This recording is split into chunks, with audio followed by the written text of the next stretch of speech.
রাতের বেলা যেয়ে দেখলেন যে এক বাড়ি থেকে একটা লোক বের হয় আবার প্রবেশ করে। উনি যে হাত চেপে ধরলেন, ডাক দিয়ে বললেন, আল্লাহর বান্দা, বারবার এর বাড়ি থেকে বের হন আবার প্রবেশ করেন, কি আপনি কি? লোকটা বলছে, আমি তো বাড়ির মালিক। মালিক তো বারবার বের হন কেন? লোকটা বলছে, পথিক আপনি কে? আপনাকে তো চিনি না।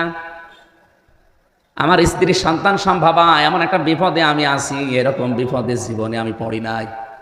আর আমি এ বিষয়ে একেবারে অনভিজ্ঞ, কিচ্ছু জানি না যে ডেলিভারি কি করে করাতে হয়।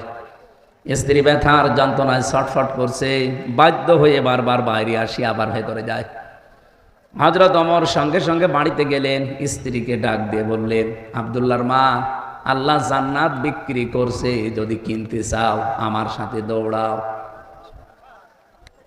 উনি আমার মতো হামজা না, সাধারণ মানুষ না, দেশের প্রেসিডেন্ট, 12.5 লক্ষ বর্গ মাইল এলাকার প্রেসিডেন্ট। এ বিশাল এলাকার দায়িত্বে থাকার পরে স্ত্রীকে বলছে, আল্লাহ জান্নাত বিক্রি করছে, যদি কিনতে চাও আমার সাথে দৌড়াও। বলেন তো, একটা বাংলাদেশের কোন মেম্বারও এই কাজ তার বউ দিয়ে করাবে? আপনি পেয়েছেন আজ পর্যন্ত? স্ত্রীকে বললেন, যদি সত্যি আমার সাথে দৌড়াতে চাও, কিছু তেল, আটা, তরকারি একটা বস্তার ভেতরে নাও, কিছু তেনা নাও, ন্যাকড়া নাও, কাপড় নাও, এগুলো কাজে লাগবে। স্ত্রী বলে, জান্নাত কিনতে যাবেন, তেল নেব কেন, কাজে লাগবে। নিয়ে গেলেন। ওই রাতে ওই লোকটার বাড়ির ভেতরে প্রবেশ করালেন স্ত্রীকে।